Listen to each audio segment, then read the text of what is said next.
Hello dears, मैं स्वाति आपकी demand पर इस बार लेकर आई हूँ ज्योग्राफी का नया topic structure of the earth. चलिए देखते हैं फिर। स्ट्रक्चर ऑफ द अर्थ में मेनली हम क्या करते हैं, जो अर्थ का जो इंटरनल स्ट्रक्चर है उसकी स्टडी करते हैं। इंटरनल स्ट्रक्चर में उसमें जैसे कि मटेरियल्स है तो वो किस फॉर्म में है, वो लिक्विड स्टेट में है या फिर सॉलिड स्टेट में है, इस तरीके की हम स्टडी करते हैं। या फिर उसका टेम्परेचर कैसा है अर्थ के अंदर, डेंसिटी कैसी है, ये सब चीजें हम देखते हैं। ठीक है, अब क्या है, जो हमारी अर्थ है, अर्थ तो आपका एक क्या है, हॉट स्फीयर है, तो उसके बारे में कह पाना या जान पाना पॉसिबल है ही नहीं, क्योंकि अगर हम अर्थ के 3 से 4 किलोमीटर ही अंदर जाएं, वहां पर ही अर्थ का जो टेम्परेचर होता है वो बहुत ज्यादा हाई हो जाता है। अब सोचिए, अगर हम अर्थ के सेंटर तक, अगर हम सेंटर पे पहुंच जाएं, वहां उसका टेम्परेचर कितना ज्यादा हाई होगा। तो जहां तक जा पाना, वहां तक जा पाना, सेंटर तक जा पाना पॉसिबल है ही नहीं। ठीक है, तो अर्थ के इंटरनल स्ट्रक्चर के बारे में डायरेक्टली या फिर ये कहें कि पूरी तरीके से कह पाना पॉसिबल नहीं है। फिर भी जो ज्योग्राफर्स थे उन्होंने जो भी स्टडी की, रिसर्च की, उसको उन्होंने वहां पे उन्होंने क्या किया, 2 टाइप के सोर्सेज को अपना बेस बनाया, कुछ डायरेक्ट सोर्सेज और कुछ इनडायरेक्ट सोर्सेज। जो ज्योग्राफर्स थे उन्होंने डायरेक्ट सोर्सेज में मेनली 2 चीजों को उन्होंने बेस बनाया। एक है आपका वोल्केनो और दूसरा है सिस्मोलॉजी।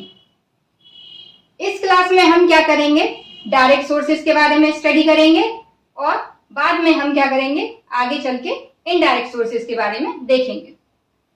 देखिए, जो डायरेक्ट सोर्सेज में उन्होंने वोल्केनो था, वोल्केनो के बेस पर उन्होंने जो कहा, उनका कहना ये था, जब वोल्केनो आते हैं, जैसे फॉर एग्जांपल ये आपके माउंटेन्स या कुछ भी, तो देखिए अर्थ के अंदर से क्या होता है, कुछ मटेरियल क्या होता है, लिक्विड फॉर्म में आके बाहर आके आपके जमा हो जाता है। ठीक, तो उनका कहना ये था कि इससे ये उनका कंक्लूजन निकला कि अर्थ के अंदर जो मटेरियल है वो लिक्विड फॉर्म में भी है। ठीक, फिर क्या, लेकिन बहुत ज्यादा वोल्केनो के बेस पे कुछ कहा नहीं जा सका और ना ही कुछ ज्यादा जानकारी हमें देखने को मिली। फिर उन्होंने बेस बनाया सिस्मोलॉजी को। अब सिस्मोलॉजी में क्या होता है, जो आपकी अर्थक्वेक वेव्स हैं उन्होंने उसको बेस बनाया। जो अर्थक्वेक वेव्स होती हैं वही क्या होती हैं, आपकी सिस्मिक वेव्स होती हैं। और जो सिस्मिक वेव होती हैं वो कैसी वेव होती हैं, वो होती हैं मैकेनिकल वेव्स। मैकेनिकल वेव से क्या मतलब है, जो मैकेनिकल वेव्स होती हैं वो आपके तीनों ही मीडियम में, सॉलिड, लिक्विड और गैस, तीनों ही मीडियम में क्या हो सकती हैं, ट्रेवल कर सकती हैं या फिर पास हो सकती हैं। ये केवल जो वैक्यूम मीडियम होता है वहां से पास नहीं होती हैं। फिर इन्होंने ये भी देखा कि ये जो सिस्मिक वेव्स होती हैं ये क्या करती हैं, अपना जो बिहेवियर है वो चेंज करती हैं। जब एक स्टेट से दूसरे स्टेट में जाती हैं या मीडियम से एक मीडियम से दूसरे मीडियम में जाती हैं, तो क्या करती हैं, अपना बिहेवियर चेंज करती हैं। सॉलिड से लिक्विड में जाएंगी या लिक्विड से गैस में जाएंगी, तो उनका जो बिहेवियर है वो क्या होता है, चेंज होता है। तो उन्होंने इसके सिस्मोलॉजी के बेस पे एविडेंस जो थे उनके, उन्होंने क्या किया, प्राइमरी वेव्स और सेकेंडरी वेव्स को एपीसेंटर से पास कराया।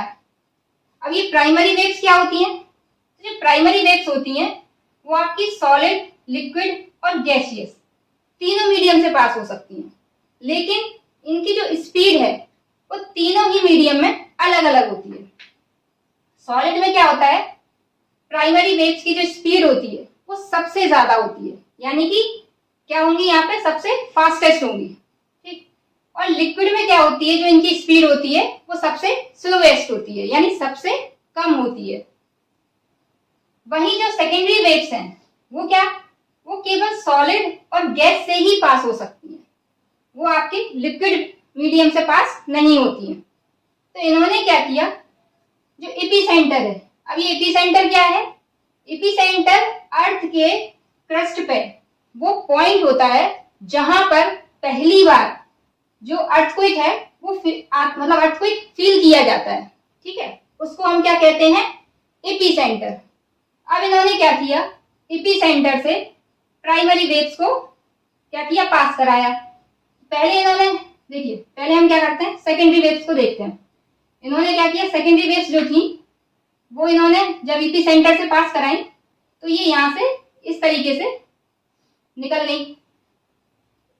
जाना कैसे चाहिए था, सीधे, सीधे नहीं गई, बल्कि ये थोड़ी सी डिफ्लेक्ट होके इस तरीके से इनका पाथ इनका कुछ ऐसा रहा, ऐसे। और ये इधर वाले जब यहाँ को आई तो क्या हुआ, ये गायब ही हो गई, यहां से दिखाई नहीं दी हमको। ये किनकी बात चल रही है, सेकेंडरी वेव्स की, ठीक है। तो इसका मतलब क्या होगा, क्योंकि हमने अभी देखा था कि जो सेकेंडरी वेव्स होती हैं वो केवल सॉलिड और गैस से ही पास होती हैं, लिक्विड से पास नहीं होती हैं। तो इसका मतलब क्या हुआ कि ये वाला जो मीडियम है वो लिक्विड हुआ, इसीलिए क्या हुआ कि सेकेंडरी वेव्स इधर से पास नहीं हो पाई। और फिर इन्होंने क्या किया, प्राइमरी वेव्स को पास कराया एपीसेंटर से ही। तो इन्होंने क्या देखा कि ये भी ऐसी डिफ्लेक्ट हो गई। अच्छा, ये डिफ्लेक्ट क्यों हो रही है, ये सीधी क्यों नहीं जा रही है, क्योंकि जो अर्थ है, अर्थ की डेंसिटी, अगर हम ऊपर से मतलब अर्थ के ऊपर से कोर तक जाएंगे, सेंटर तक जाएंगे उसके, तो उसकी डेंसिटी क्या होती है, बढ़ती जाती है, और चेंज तो हो ही रही है और साथ में बढ़ भी रही है। तो इस वजह से क्या हो रही है, इनका जो पाथ है वो क्या हो रहा है, ऐसे सीधे ना जाके ये डिफ्लेक्ट हो रही है इस तरफ को, ठीक है। तो अब किनकी प्राइमरी वेव्स को जब इन्होंने पास कराया एपीसेंटर से, तो इन्होंने देखा कि यहां से तो ऐसे चली गई। जब यहाँ की बारी आई, ये सेंटर वाले पार्ट से जो आउटर कोर है, यहां तक आते आते क्या हुआ, इनकी स्पीड धीमी हो गई। यहां पर तो तेज थी, यहां धीमी हो गई, और फिर यहां से निकलने के बाद फिर क्या हुआ, फिर स्पीड तेज हो गई, मतलब दिखाई तो दी पर स्पीड धीमी हो गई। तो अभी हमने देखा कि जो प्राइमरी वेव्स होती हैं वो सॉलिड में तो फास्टेस्ट होती हैं, तो सॉलिड में तो यहां तक स्पीड तेज थी, यानी कि बाहर कैसा मीडियम है, सॉलिड। उसके बाद यहां स्पीड धीमी हो रही है, मतलब ये वाला जो रीजन है ये क्या है, ये रहा होगा आपका लिक्विड। तो उन्होंने ये आपका कंक्लूजन दिया। और फिर क्या हुआ, और जब ये आगे चल के यहां पहुंची सेंटर में, तो इनकी स्पीड और तेज हो गई, इनकी प्राइमरी वेव्स की। तो इन्होंने देखा कि यानी सेंटर में स्पीड तेज हो रही है। इसका क्या मतलब है कि सेंटर में जो भी मीडियम है वो क्या है, सॉलिड। जो आपके मटेरियल है वो किस फॉर्म में है, सॉलिड फॉर्म में। और फिर वही हुआ कि यहां से बाहर निकलने के बाद यहाँ स्पीड धीमी हो गई और फिर तेज हो गई।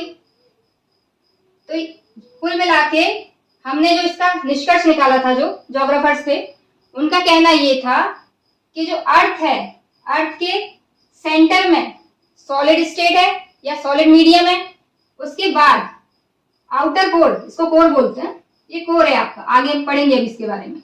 कोर के बाहर वाला यानी जो आउटर कोर है वो कैसा है, लिक्विड फॉर्म में है, जबकि कोर के पूरे आउटर कोर के बाहर वाला जो भी रीजन है वहां क्या है आपका, सॉलिड है, ठीक है। अब अगली क्लास में हम इनडायरेक्ट सोर्सेस के बारे में स्टडी करेंगे।